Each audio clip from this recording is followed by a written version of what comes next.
Ebony Richards had traveled through Hartsfield-Jackson Atlanta International Airport countless times, but never before had she felt such a storm of anticipation brewing inside her.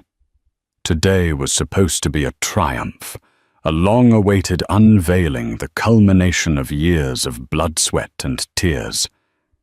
Yet, as she rolled her sleek carry-on toward the towering glass doors of the VIP lounge, she couldn't shake the unsettling feeling that something monumental was about to erupt. Was it intuition? A premonition? All she knew for certain was this fate would throw one final staggering obstacle in her path before allowing her to seize the victory she so rightfully deserved. Ebony Richards woke at 4 a.m. in her Atlanta penthouse, a place she'd seldom allowed herself to indulge in since taking over her father's small chain of cafe kiosks across 3 airports. Those kiosks had been the foundation, the earliest seeds she'd sown that would one day blossom into something grand, a dream that exceeded all her father's hopes and defied the expectations of their naysayers. That day was the official opening of the Royal Dawn Lounge, a VIP lounge Ebony had conceptualized for Hartsfield-Jackson Atlanta International Airport. Its name commemorated new beginnings and the horizon of possibilities Ebony believed travel brought to the world. She had invested every ounce of her spirit into its creation, forging partnerships, negotiating with airport authorities, winning over stakeholders, and building a lavish space that offered world-class amenities. She rose from bed, stretched, and made her way to the floor-to-ceiling windows. The Atlanta skyline glistened in the early morning darkness. Planes soared above like shooting stars.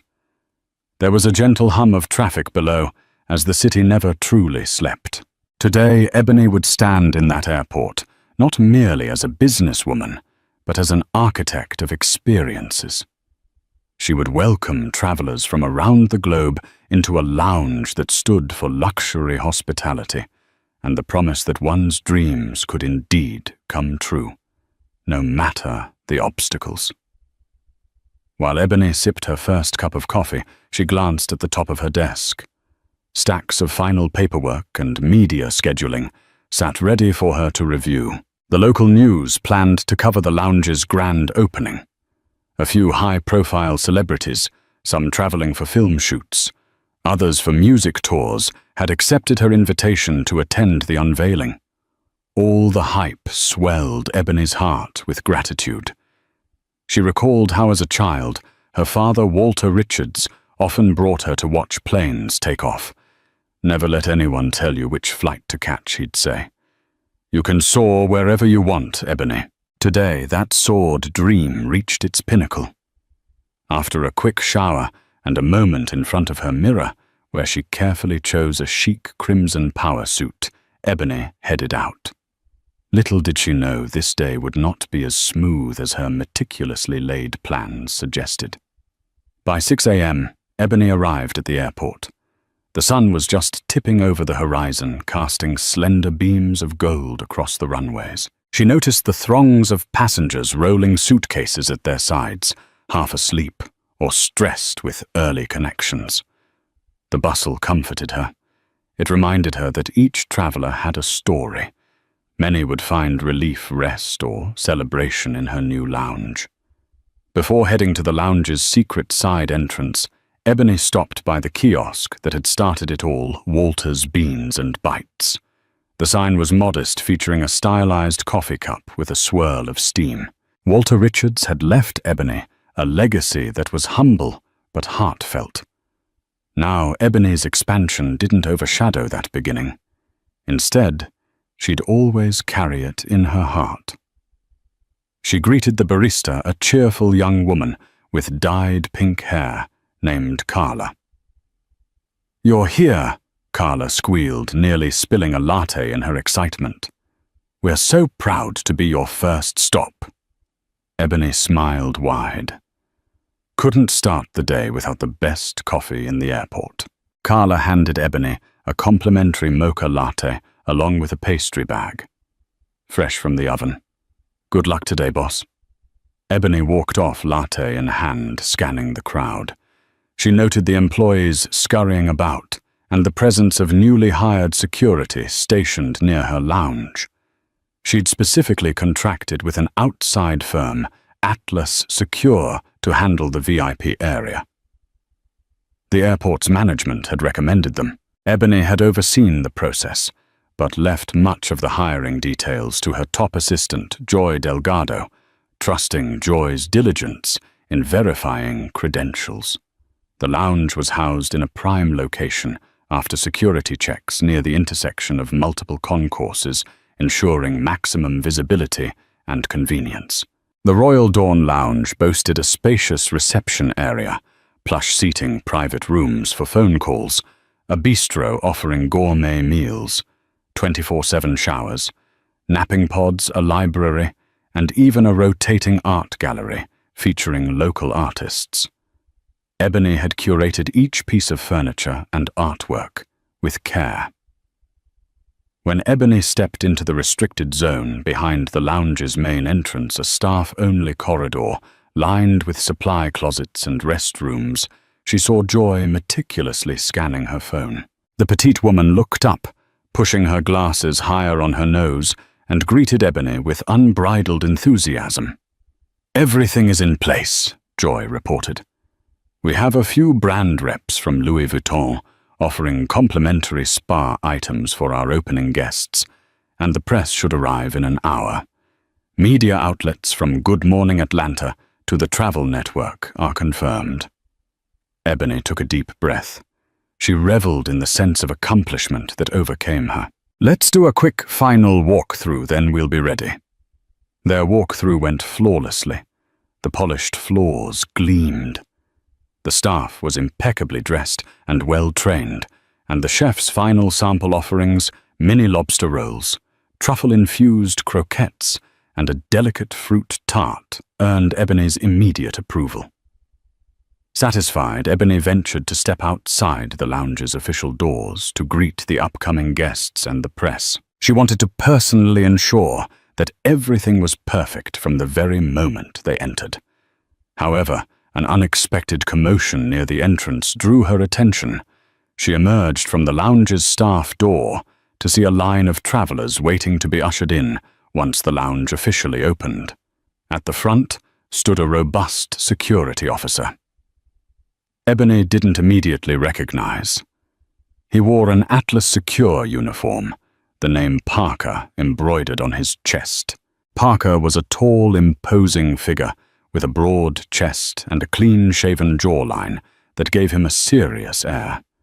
His face, however, appeared tense, as though he was ready to handle any intrusion with an iron fist. Next to him stood two other officers from the same firm, but Parker clearly took the lead, screening each passenger's pass or invitation. Ebony made her way closer, intending to greet them. As she approached, Parker's posture grew rigid. He put out an arm, as if warding off an approaching threat. "Excuse me, ma'am," he said in a brusque tone. "This area is restricted to VIP passengers. You'll need either a membership or a day pass." Ebony blinked momentarily, thrown off. She was used to new employees not recognizing her, but most had at least seen her photo in orientation or read the internal memos about the lounge's founder. She extended a polite smile and explained, "I'm Ebony Richards. I'm here for the lounge opening." Parker's brows furrowed. "I'm sorry, Ms. Richards, but we've been instructed to check for valid passes. Even if you claim you're part of the event, there are protocols." Ebony found the formality odd. Joy had ensured everyone knew Ebony was the owner. The two other security officers were scanning Ebony's face, seemingly uncertain. Ebony attempted a friendlier tone. "I understand you're new, Parker, but I'm the reason this lounge exists. Perhaps you've seen me in the staff memos. If you contact your supervisor, he'll confirm." Parker's expression stiffened further. "The only name I was given was Ebony Richards," he said, as though Ebony had just claimed to be the Queen of England. And she's a corporate official with clearance. I don't know who you are, but Ebony Richards is rumored to be older. Maybe you're using her name. Ebony stared at him in disbelief. She was not used to being told she was the wrong Ebony. But she tried to remain calm. The difference between the Ebony in Parker's mind and Ebony in front of him could have been due to some misinformation. She tried again. Trust me. I am Ebony Richards. Let me call my assistant Joy Delgado, or even the Atlas Secure manager. They'll vouch for me. I have an ID that shows I am Ebony A. Richards, also the airport director. Mr. Carmichael is expecting me. Parker shrugged dismissively. Save it. We get folks trying to hustle their way in. Now step aside before you cause a scene. Ebony's cheeks flushed.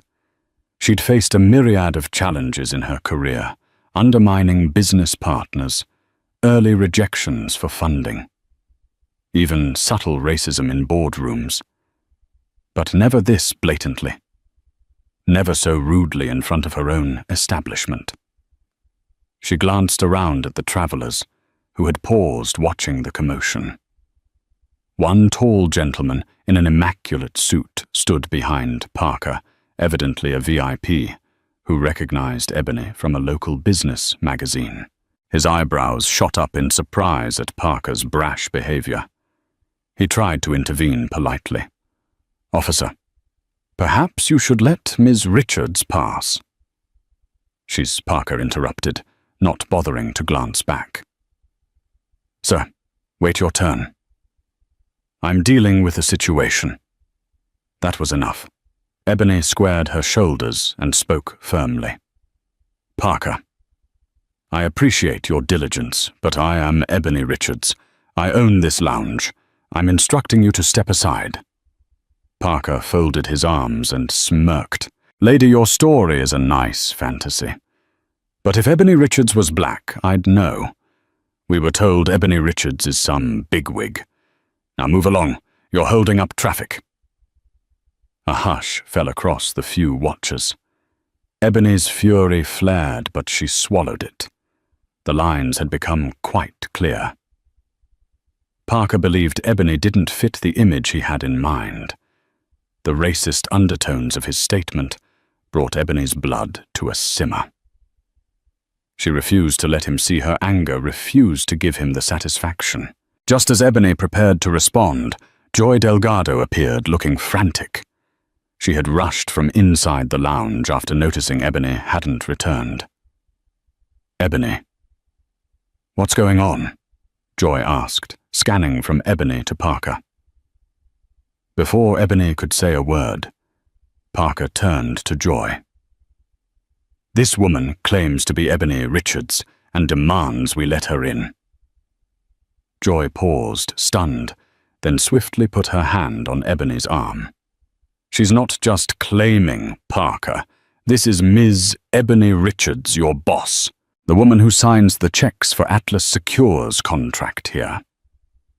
Parker opened his mouth to speak, but before any words could leave, Ebony shook her head. "Let's handle this calmly." She tried to keep her voice even, though her pulse pounded. I apologize," Parker finally managed, though his words didn't sound genuine. "We were told Ebony Richards would arrive with an entourage, so I assumed." He trailed off, offering Ebony a once-over that reeked of skepticism. The travelers who had witnessed the exchange began muttering. Ebony swallowed the bitter taste in her mouth. "I'll let this slide," she said. "But next time, show some respect and ask for ID politely, rather than making assumptions." "Understood." Parker nodded, and Ebony proceeded inside with Joy's reassurance. The wave of murmurs followed them, and Ebony felt an uneasy tension crawling beneath her skin, uncertain if the matter was truly settled. Once inside, Ebony took a moment to breathe. She had a deep love for her community, her staff and her partners in business, But every now and again, prejudice reared its head in the most public of ways. She took Joy aside. "Find out who exactly trained Parker. This is not acceptable. If he made an honest mistake, fine, but that last remark about Ebony Richards not being black is a huge red flag. If it's not addressed, it'll open the door to lawsuits and more heartbreak for our customers." Joy nodded, her face resolute. "I'm on it. Let's nip this in the bud." When Ebony finally had a moment alone, she recalled her father's early teachings. Life had never been easy for the Richards family. Her father's small coffee kiosk had faced repeated pushback when he tried to expand at the airport. "We already have Starbucks," they'd say, or "We can't give a prime spot to a nobody brand."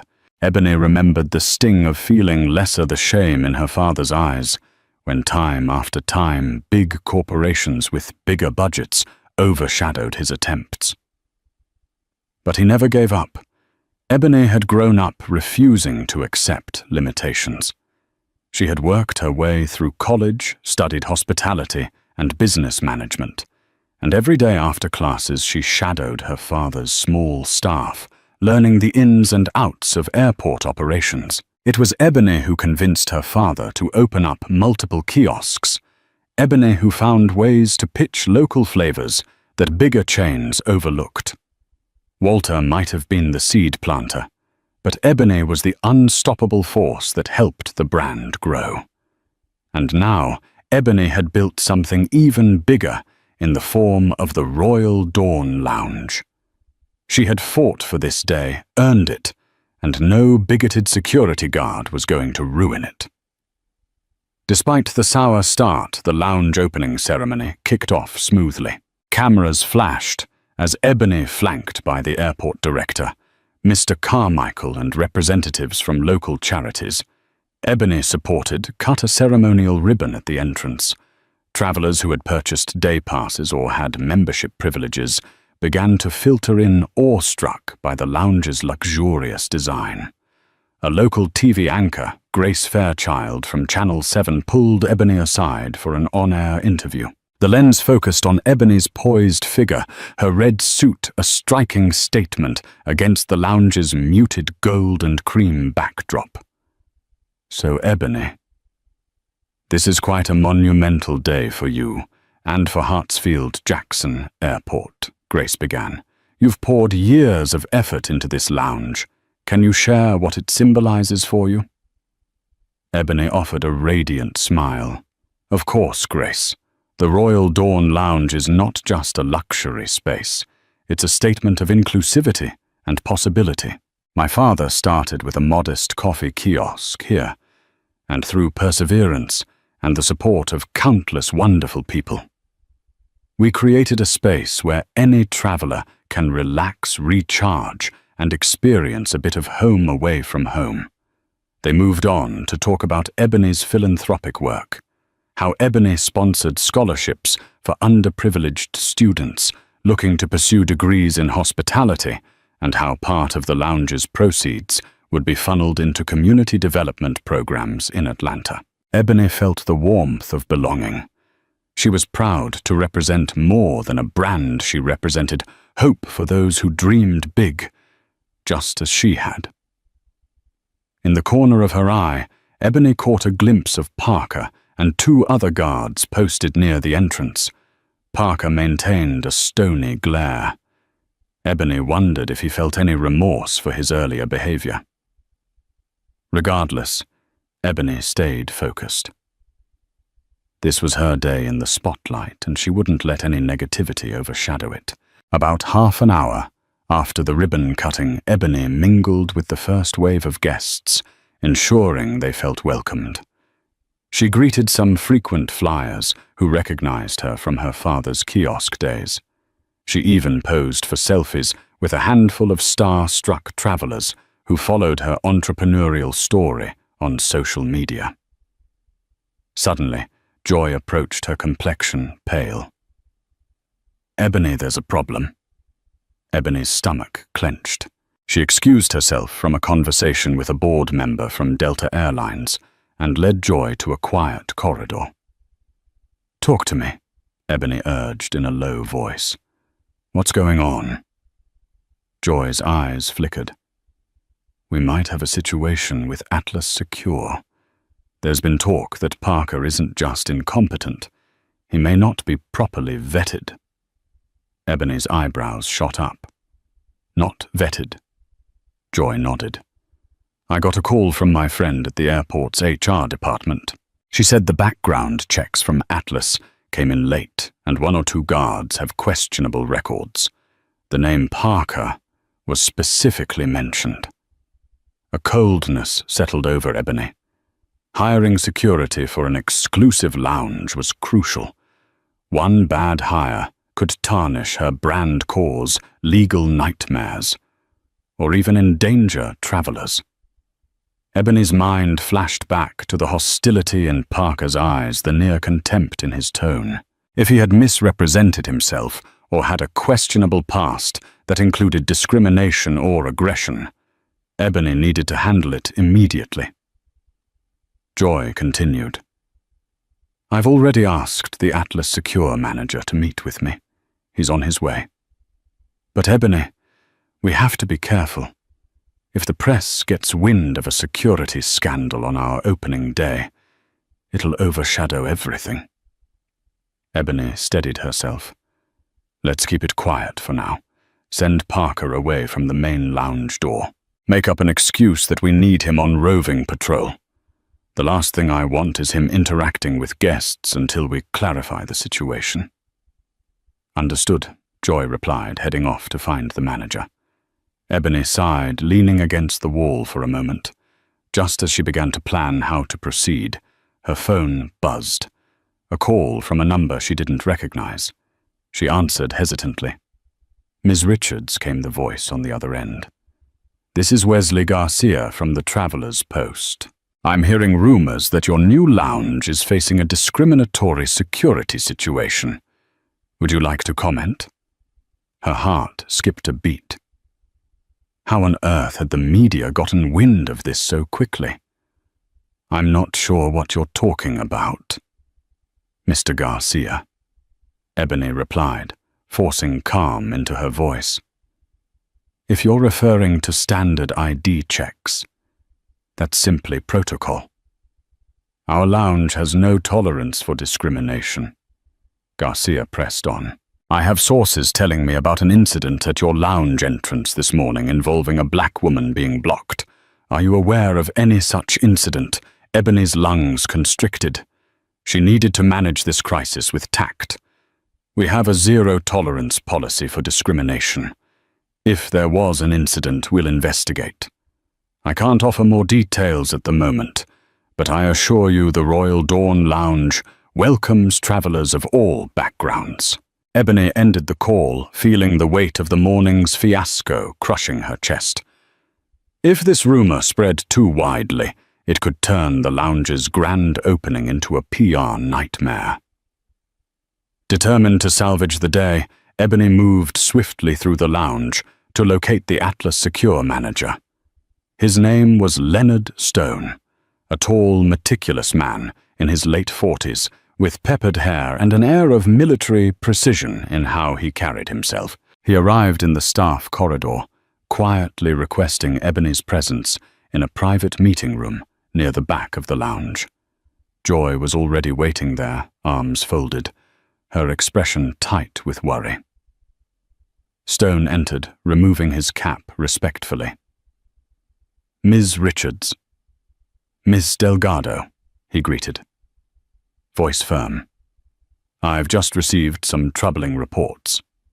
Ebony sat down. "What's the story on Parker?" "We had an incident earlier this morning, and I'm told his background check may not be in order." Stone inhaled deeply. "I deeply apologize for any inconvenience or disrespect that Parker may have shown. It seems that our HR department at Atlas Secure flagged him for re-evaluation. Unfortunately, the final step of that process got delayed, and somehow his name slipped through.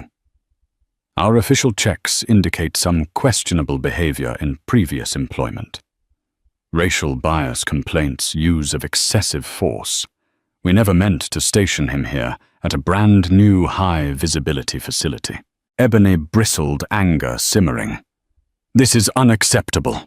My entire brand is built on inclusivity, on bridging divides, and you send me a guard with a documented record of racial bias. Stone's cheeks colored slightly. It was a mistake. Parker was never meant to be assigned here. He was supposed to remain on a probationary assignment at a smaller cargo checkpoint. But an internal scheduling error placed him in the VIP rotation. We accept full responsibility. Joy's eyes flashed. Full responsibility. That doesn't repair the damage. We have media sniffing around. We need immediate action. Stone nodded. Of course, Parker will be removed from this post immediately pending further investigation. I have replacement personnel ready. We'll do everything we can to minimize negative press. I can issue a statement from Atlas Secure acknowledging an error in assignment if that helps. Ebony tilted her chin upward, regaining composure. We might need that, but let's keep it measured. I don't want a meltdown that suggests our lounge is unsafe. Let's position it as a standard HR oversight, not a scandal. We'll emphasize that the guard in question has been removed.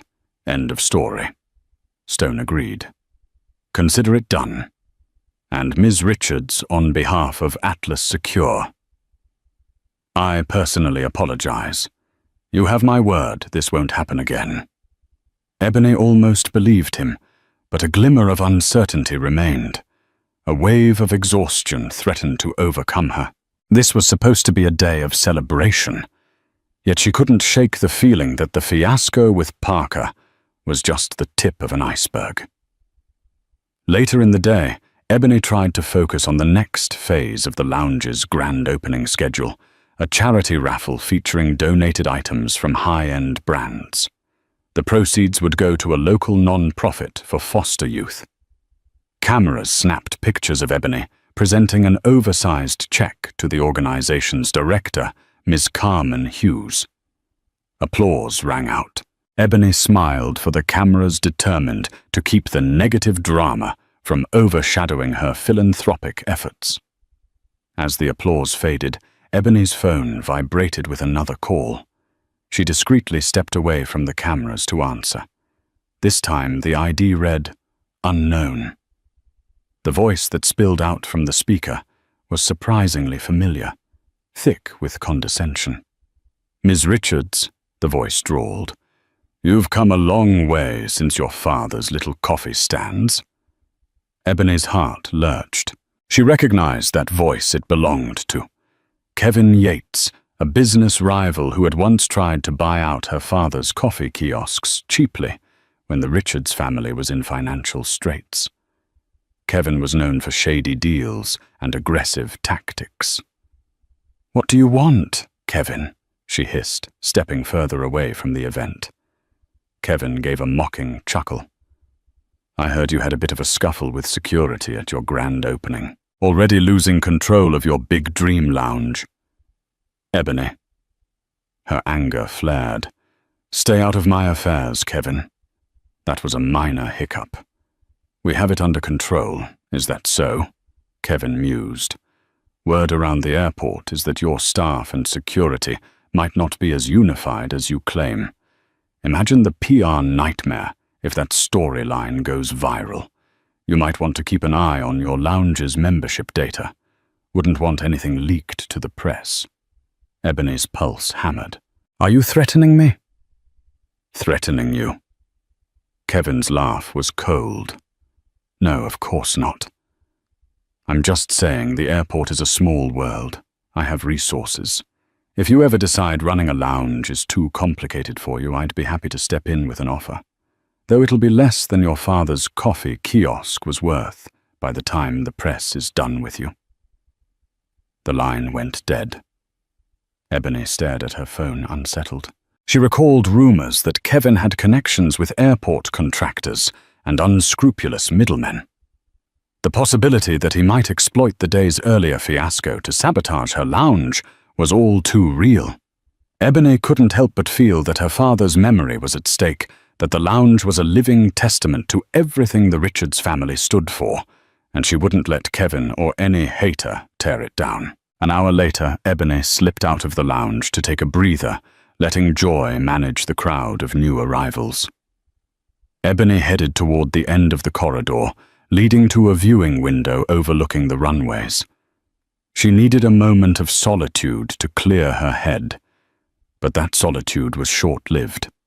There, leaning against a wall, arms crossed, was Parker. Ebony stiffened immediately. She thought Stone had removed him from the premises. Parker regarded her with a predatory smirk, eyes flicking with malice. "Ms. Richards," he said, voice dripping with fake politeness. "I guess you got me reassigned." Ebony refused to cower. "I was told you'd been removed from this post." Parker shrugged. "Mr. Stone asked me to clock out and go home. But I had a few personal items to collect first." His eyes darted around, making sure no one else was in earshot. "Nice lounge you have in there. Shame if something happened to it." Ebony tightened her grip on her phone. "Is that supposed to scare me?" Parker sneered. "Let's just say you might want to watch your tone with people who keep the peace. A little complaint here, a safety hazard there, and your precious lounge could face all sorts of operational headaches. You think because you're the owner you're untouchable. This place can be shut down for 1,000 reasons. Code violations, safety checks, background checks on staff." Ebony's voice was ice cold. "Get out of my face before I call airport authorities. I have no tolerance for threats."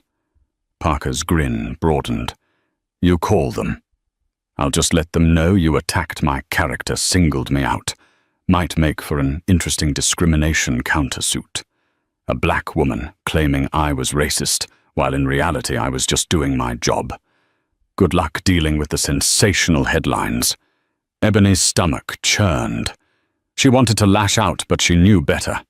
She had to be strategic. She stepped back, forcing herself to stay calm. "Leave, now, or I'll get the airport police involved." Parker stared at her one final moment, then pushed past her with an exaggerated bump of his shoulder. Ebony stood there, heart-pounding, furious tears threatening to sting her eyes. She refused to cry. She refused to let someone like Parker push her around. But she couldn't deny that Kevin's ominous call and Parker's brazen attitude formed an unsettling pattern. Who else was out there trying to sabotage her day of triumph? When Ebony returned to the lounge, she spotted Joy in conversation with an older man in a well-tailored suit. Ebony recognized him as Martin Cooper, a retired airport official who'd been a mentor to her father. Ebony's spirits lifted slightly. Martin had always been a calming presence, a steadfast ally who believed in Ebony's capabilities. Martin spotted her and waved her over. "Ebony," he said in a warm, paternal tone. "Congratulations, my dear. I knew you would do something extraordinary in this airport someday."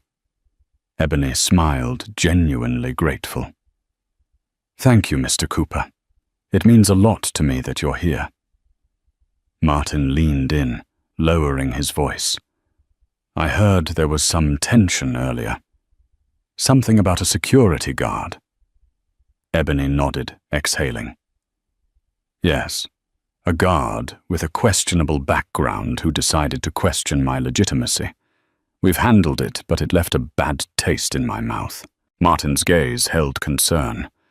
"This airport has come a long way since I first started. But there are still corners where prejudice lingers. I'm sorry you had to face that in your own establishment." Ebony gave a tight smile. "It won't hold me back."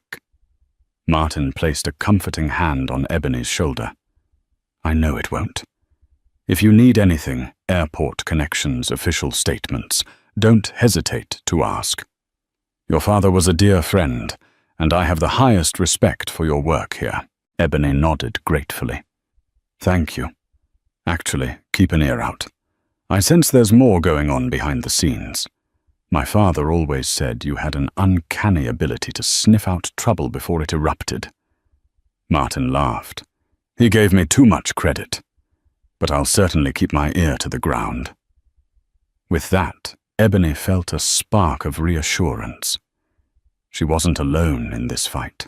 By mid-afternoon, the lounge was bustling with curious travelers, social media influencers taking selfies, business executives holding impromptu meetings, and even a small group of honeymooners toasting with champagne. The Royal Dawn Lounge was living up to Ebony's vision, a microcosm of travel's joys and connections. Near the bar, Ebony engaged in a lively conversation with a famous YouTuber who was live streaming her experience. Then unexpectedly, the overhead lights flickered. A few guests cast worried glances upwards. Ebony excused herself to investigate. Within seconds, the entire lounge was plunged into darkness. People gasped.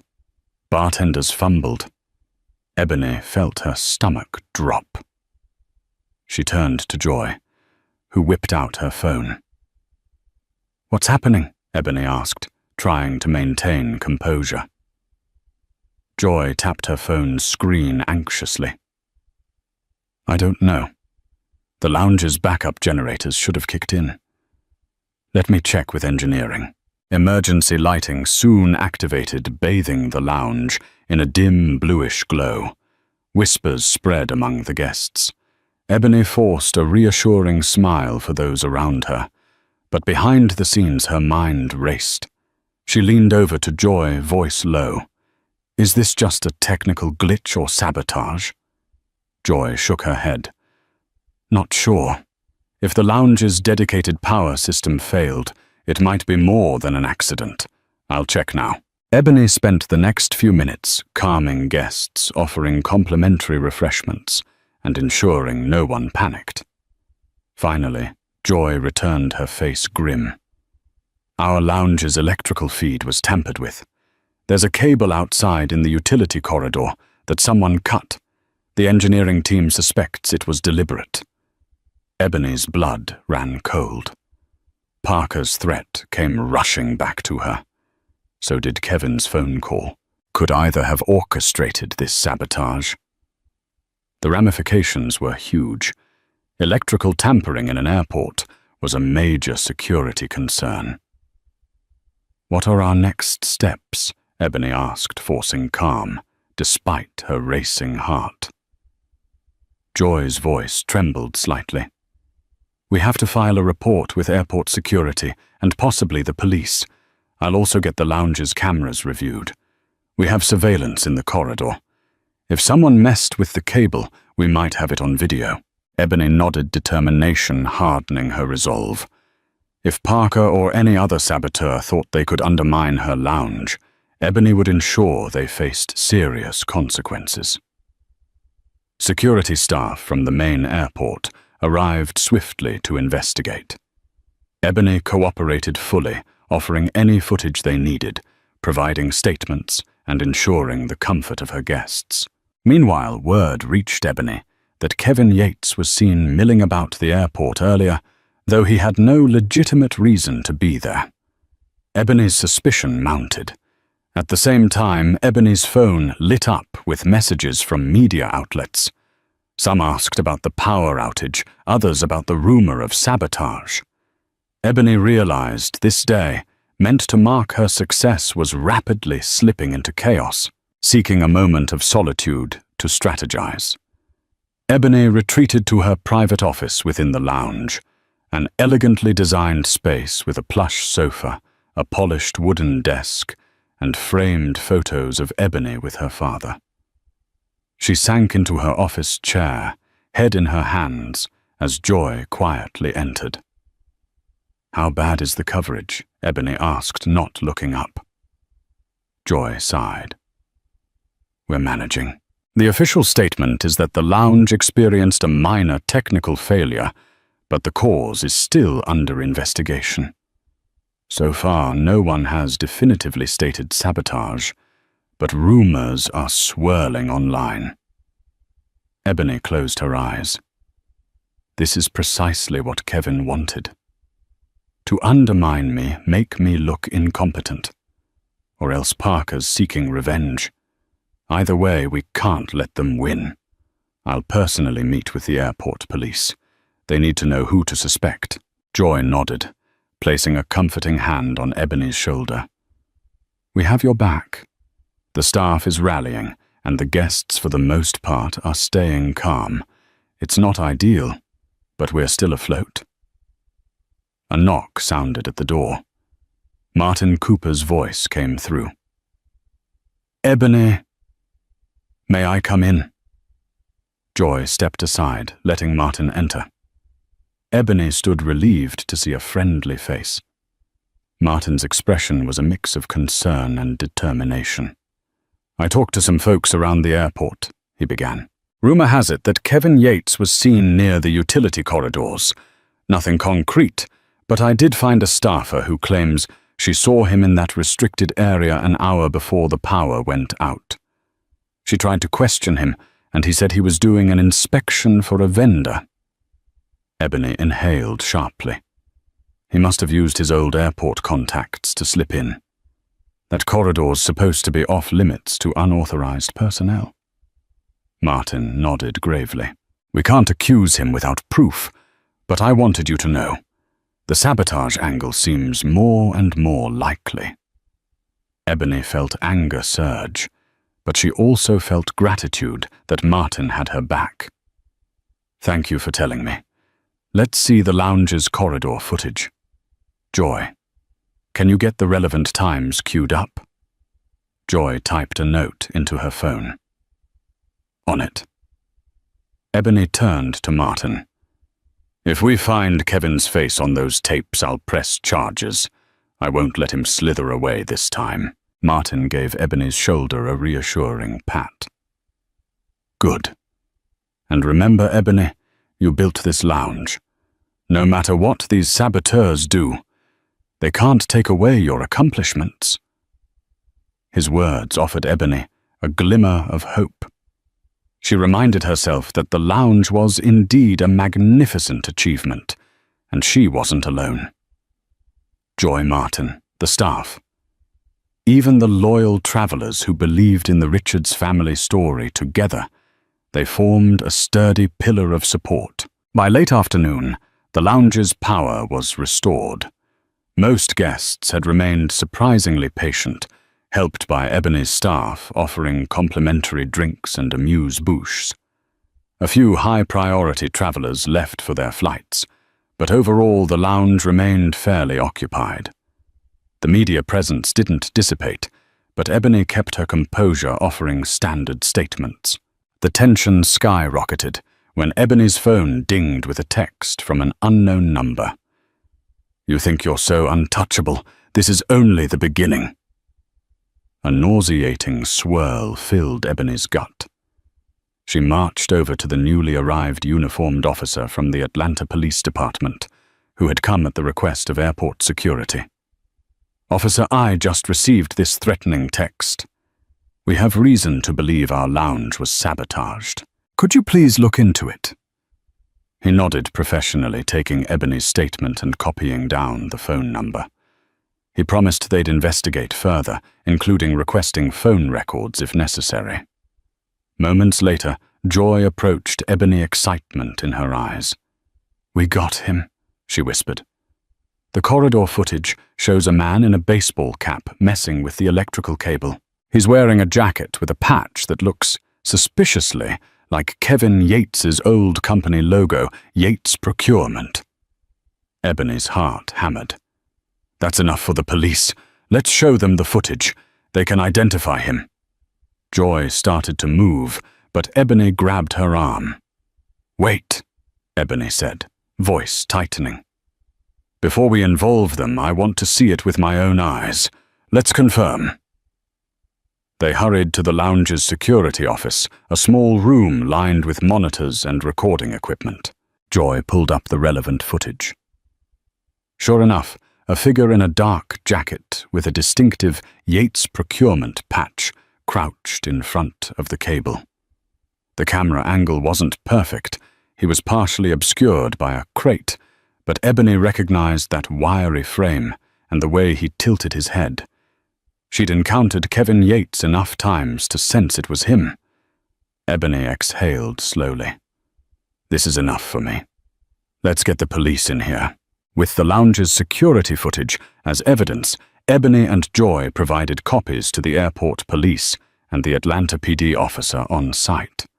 An official from the TSA also joined them, as tampering with airport facilities raised homeland security concerns. Ebony delivered her statement calmly, detailing her history with Kevin Yates. The officers promised to track Kevin down for questioning. For Ebony, it felt like a step toward justice, but part of her also dreaded the possibility of a drawn-out legal battle. She wanted nothing more than to get back to celebrating the lounge's success. Yet Ebony also felt a thrill of resolve. She pictured Kevin's smug grin, the memory of him once telling her father that small businesses have no place in a global airport.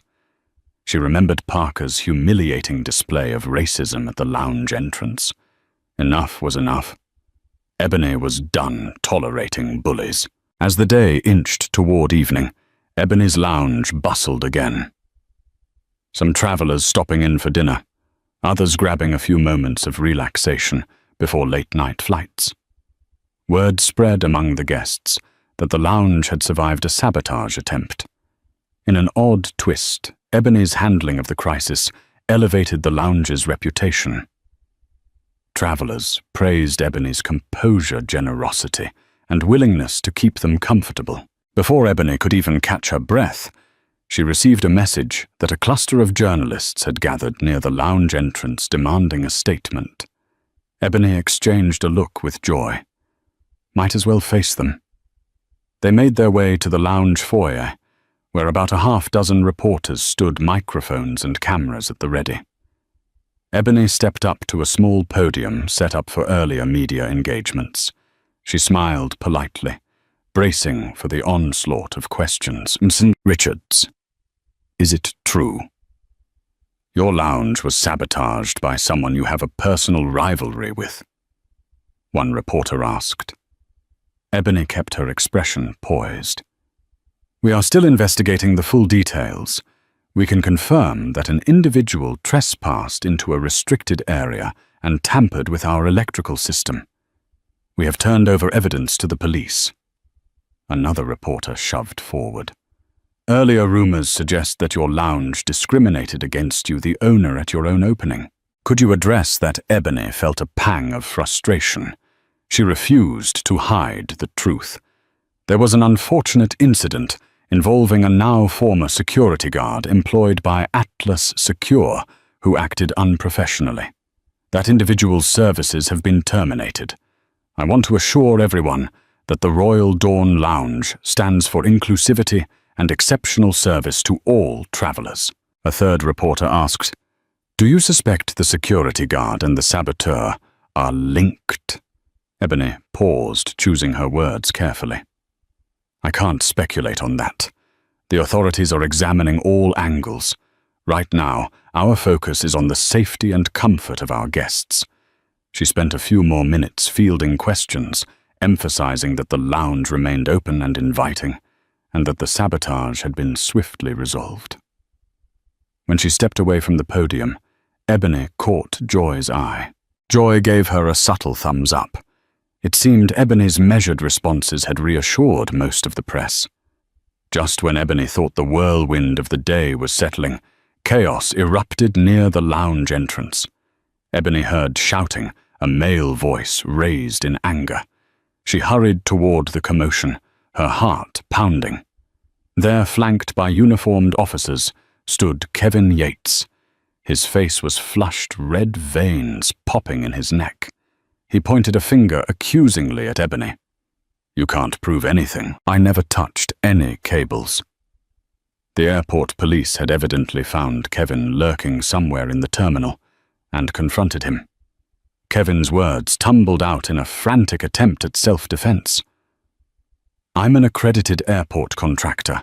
I had every right to be in that corridor. An officer responded coldly. You're not on any approved contractor list for today.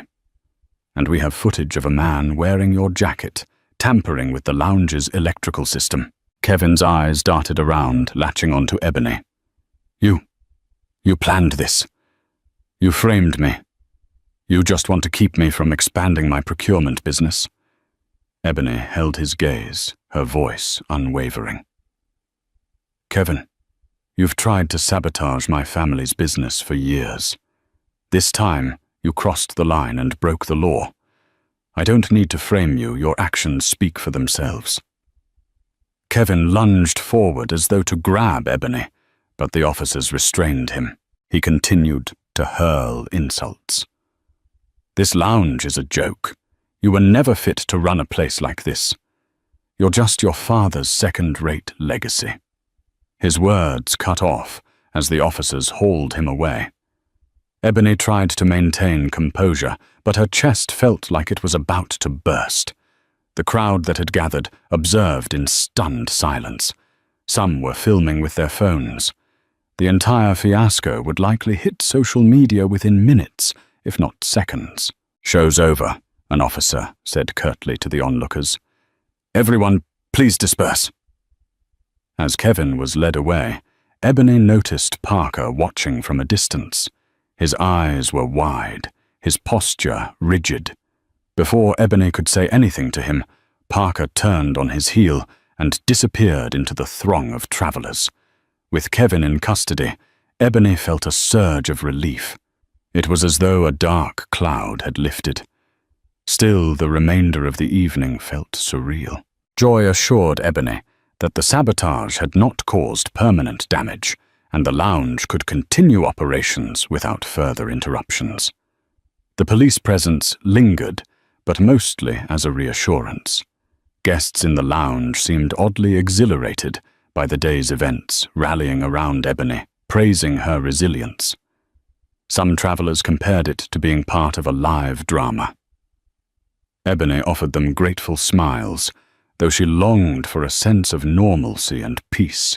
Late that evening, after the last wave of guests departed for their flights, and the lounge began to wind down, Ebony found a quiet corner with Joy. They sat in plush armchairs, shoes kicked off, sipping what remained of the day's celebratory champagne. We did it, Joy said softly. Despite everything, the lounge is open and thriving.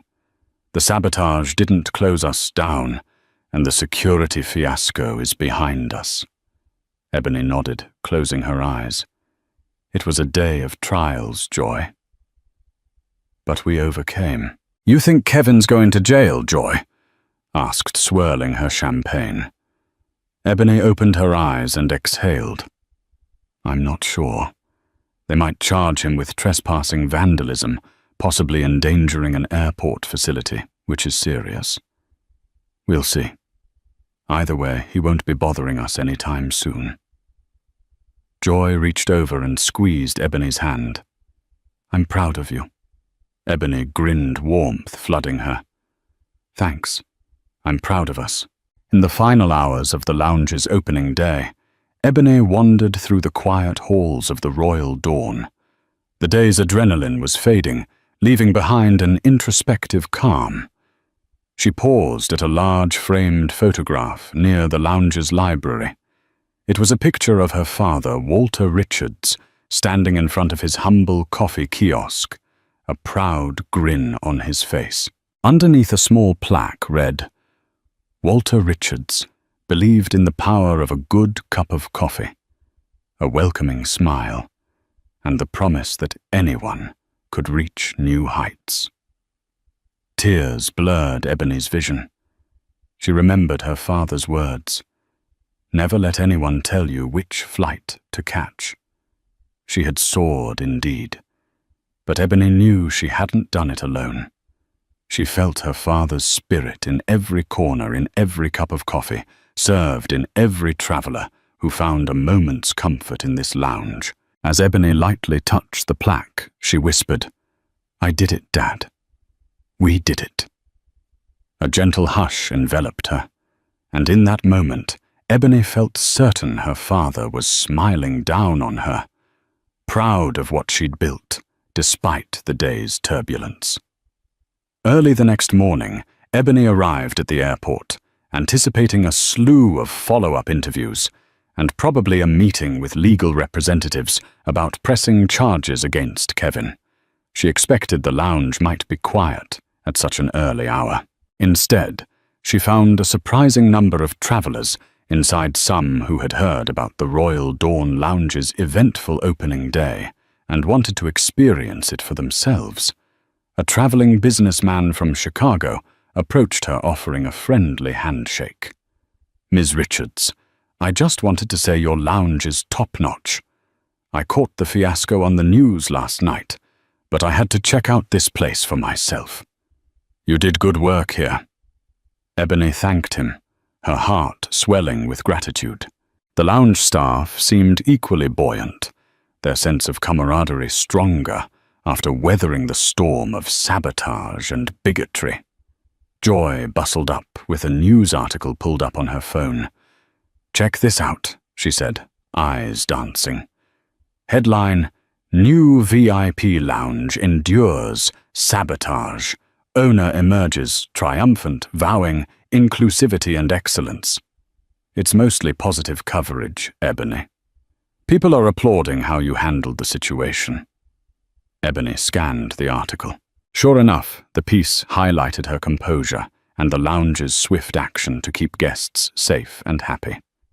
Although Ebony never sought drama to promote her brand, the day's events seemed to have inadvertently given the Royal Dawn Lounge a boost in public interest. Later that morning, Ebony met with Mr. Carmichael, the airport director. He congratulated her on the lounge's successful opening. He also expressed regret for the initial security hiccup and promised to work with Ebony to prevent future incidents. "We value businesses that contribute positively to our airport's reputation," Carmichael said. "Your lounge has turned a crisis into an opportunity, and that's admirable." Ebony thanked him, relieved to have the airport's backing. She was also pleased to learn that Parker was indeed officially barred from returning to the airport for any security role. In a twist of events, Ebony left Carmichael's office and was heading back toward the lounge when she spotted Parker on a distant bench in the main terminal. He looked disheveled, rummaging through a folder of papers. Ebony debated whether to confront him. Part of her wanted to scold him for his racist behavior and threats. Another part acknowledged he was no longer her concern. Atlas.